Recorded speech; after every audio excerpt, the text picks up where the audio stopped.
नमस्कार, म चाहिँ सन्दीप गतामी सुनार। यति बेला म सत्यवती गाउँपालिका 3 ठुल्लुम्पेकको हँसीकोट ऐतिहासिक दरबार क्षेत्रबाट चाहिँ ठ्याक्कै उपस्थित भएको छु। यति बेला मैले संवादका लागि कृष्ण पुलामी ज्यूलाई चाहिँ संवादका लागि यहाँ प्रत्यक्ष जोड्ने प्रयत्न गरिरहेको छु। स्वागत छ सर हजुरलाई।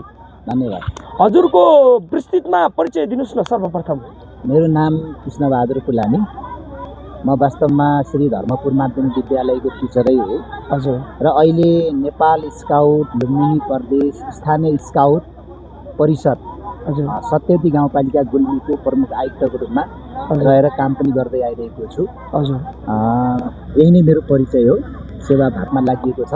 अनि विगत एक दिनदेखि चाहिँ तपाईहरूले यो ऐतिहासिक दरबार क्षेत्रमा चाहिँ स्काउटरका निम्ति दीक्षान्त समारोह 2083 र मास्टरका लागि पुनर्ताजगी तालिम प्रदान गर्दै आउनु भएको छ। र कार्यक्रम कस्तो भएको छ, कतिको सङ्ख्यामा विद्यार्थीहरू कुन कुन विद्यालयबाट उपस्थित हुनुभयो, यसबारेमा नि थप जानकारी गराइदिनुहोस् न। यो हामीले एउटा ऐतिहासिक कार्यक्रमको आयोजना गऱ्यौँ भन्ने मलाई लाग्छ।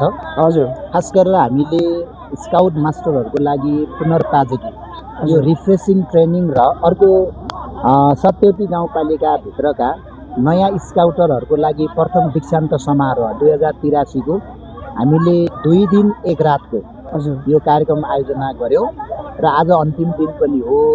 र यस कार्यक्रममा वास्तवमा सत्यवती गाउँपालिकाभित्रका हामीले यो स्काउट मास्टरहरूलाई आजभन्दा लगभग 3 वर्ष अगाडि 2079 सालमा हामीले सत्यवती गाउँपालिका वडा नम्बर 4 लिम्गा सरस्वती माध्यमिक विद्यालयमा यो स्काउट मास्टरहरूको लागि एउटा बीटीसी कार्यक्रम 512 हामीले सञ्चालन गरेका थियौँ। यो अलिकति लामो पनि भयो। फेरि स्काउट मास्टरहरूसँग अब त्यति बेला सिकेका जो नलेज छ, ज्ञान छ, त्यसलाई अपडेट गर्नको लागि होइन, यो कार्यक्रम खास गरेर त्यो मिट गर्नको लागि यो कार्यक्रमको आयोजना गरिएको हो। र यसमा खास गरेर सत्यवती गाउँपालिकाभित्रका स्काउट मास्टरहरूलाई पुनर्ताजगी गर्ने, नयाँ ज्ञान दिने।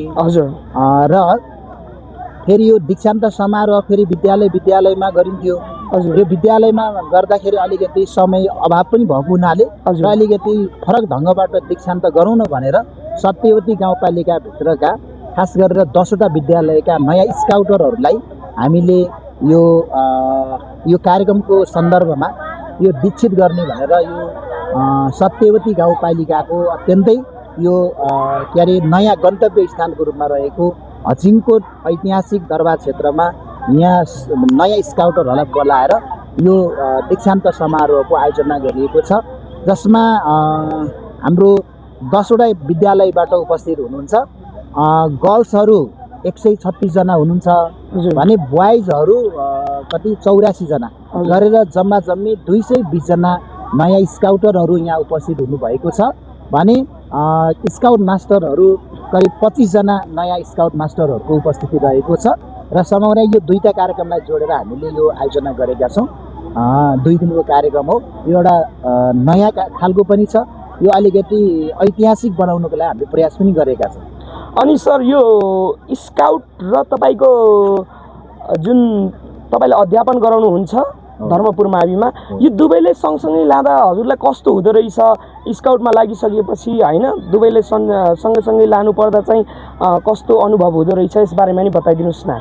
अब यो हामी स्वाभाविकले विद्यालयमा अब शिक्षण गर्ने त्यस्तो टिचरको नाताले एउटा कुरा के हुन्छ भने विद्यालयमा अब यो ड्रेस लगाउने र ड्रेस नलगाउने यो अलिकति कता कता विभेद भएको त देखिन्छ।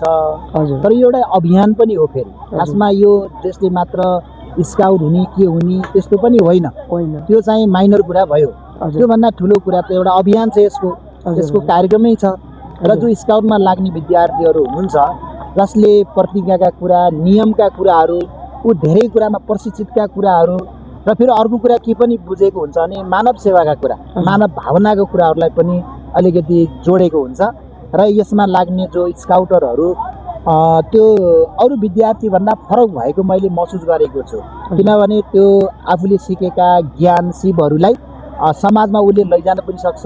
यहाँ नेतृत्व विकासको कुरा, अलिकति अनुशासित भएको कुरा त्यस्तो पनि देखिन्छ। त्यसले गर्दाखेरि यो चाहिँ त्यो हिसाबले चाहिँ राम्रो छ र फेरि यो नयाँ नयाँ अब जस्तो अहिले स्काउटमा लाग्ने र नलाग्नेहरू मलाई देख्छु समाजमा अहिले धेरै किसिमका विकृति विसङ्गतिहरू पनि यस्तो देखिन्छ। जब यो संस्थामा लागिसकेपछि यसमा आबद्ध भइसकेपछि नयाँ स्काउटरहरू अलिकति अनुशासन जिम्मेवारी उनीहरूको नेतृत्व क्षमताका कुराहरू जीवनोपेक्षीका कुराहरूमा अलि अरूभन्दा फरक भएको हो कि भन्ने लाग्छ।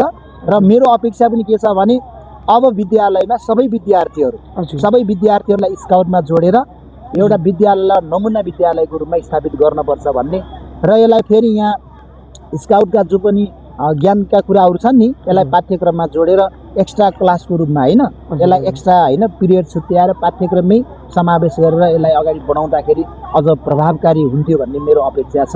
मलाई त्यस्तो लागेको छ। सर मैले धेरै समय लम्बाउन चाहिनँ।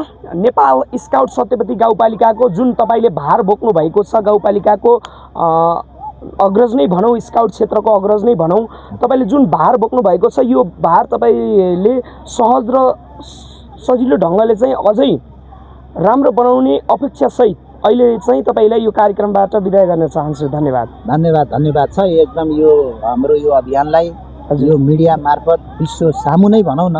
अब यो अहिले चाहिँ सूचना र प्रविधिको युगमा यसरी हाम्रो कार्यक्रमलाई होइन प्रचार प्रसारको निम्ति जो महत्त्वपूर्ण भूमिका निर्वाह गर्नको लागि हजुरले यो इन्टरभ्यू लिनुभएको छ, यहाँको बारेमा जो होइन प्रचार प्रसार गर्नुभएको छ, हजुरलाई पनि यो समयका लागि धेरै धेरै धन्यवाद छ, सम्मान छ। धन्यवाद। Thank you sir.